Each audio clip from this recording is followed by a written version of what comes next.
maa ngi nuyu waa Batel TV seen mbokk seen xarit El Hadj Ndaw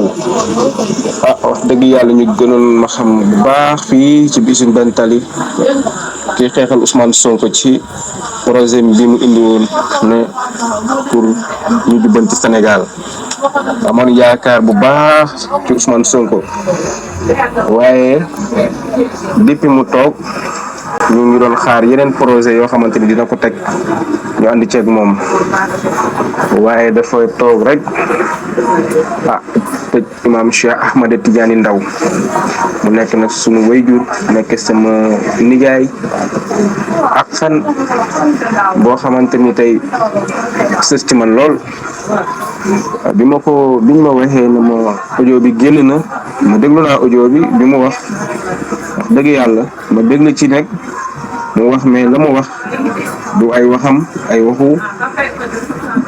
jàmbur la nettali te ñu jàng alxuraan moom xam neen ne alxuraan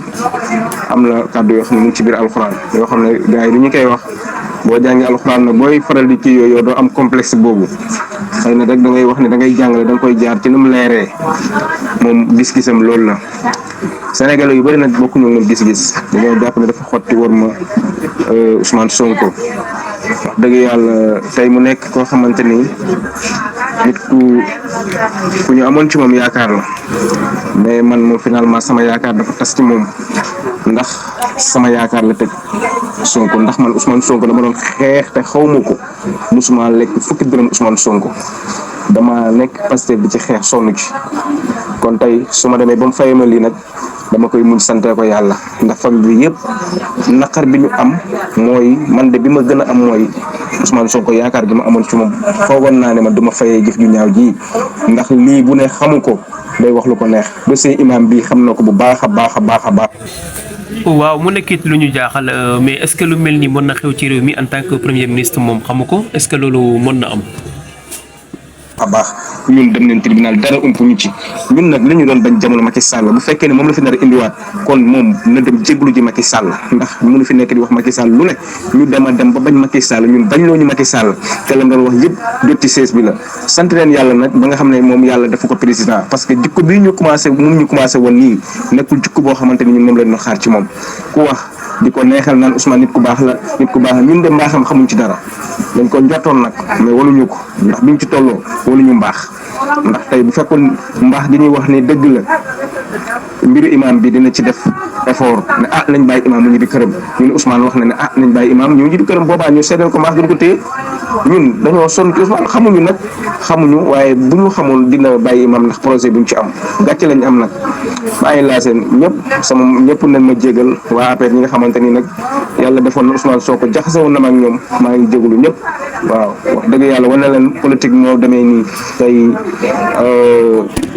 xëy na nii la mënoon demee jàpp na sama waajur tëj na ko jaay na ko doole laa ko mën a jàppee jaay doole parce que justice ni muy doxee nii actuellement nii ci dossier bii ku ko xool xam nga ne lii moom mbirum politique la te imaam nañ ko génne ci politique bi day jàngale moo ko taxoon jug kon nag dem na ba dugg ci politique nañ ko ñu ngi politiquer dossier bi ñun tamit bu ñu Ousmane Sonko poussé ci politique parce que moom moo ñu bëgg a pousse ci politique ndax bu mu indi suñu dossier wéyu di ko politiquer tey Ousmane Sonko nag boo wax ñu ne la dañ waxal ndànk jamono Macky Sall laa ko doon dégg ay nitam a ngi saaga ay Cheikh Bara Ndiaye ku ne yaa ngi saaga gor ñi nañ bàyyi loolu bu ñu ko mënul bàyyi nag maa ngi lancé ñëpp appel ñoo xamante ni maa ngi wax ñëpp koo xamante ni tey sénégalais nga ubbi sa compte yooyu ku la saaga nga delloo ko rek comme ñoom loolu lañ fi bëgg indi ndax Pastef ku leen wax ne dañuy saaga ma yàgg ko défendre ba sonn ma yaakaar ne xëy na mer dong mooy indi leen yi waaye yenn yi moom du mer yara deku la ndax kilifa gu wax nga taxaw saaga ko bët nañu ci mën a cité nag ku ci mel Imam Dramé ñun ñëpp xam nañ bu baax def ju ñaaw ji nga xamante ni tey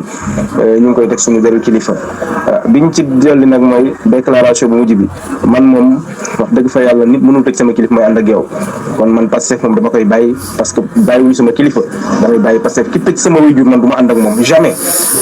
te ki la tëj sa waajur sax noonu la bëgg a doon te moom moo bëgg ñu nekk noonam moom nag moo ñu ut pour ñu nekk noonam comme Ousmane nag ñun dañ ko jàppale mu toll fii waaw moom moo bëgg ñoo fayee jëf ju ñaaw ji dañ koy muñ sante ko yàlla waaye man nag ku ma xamoon ci Pastef na nga xam ne man bàyyi naa Pastef bés ni ki tey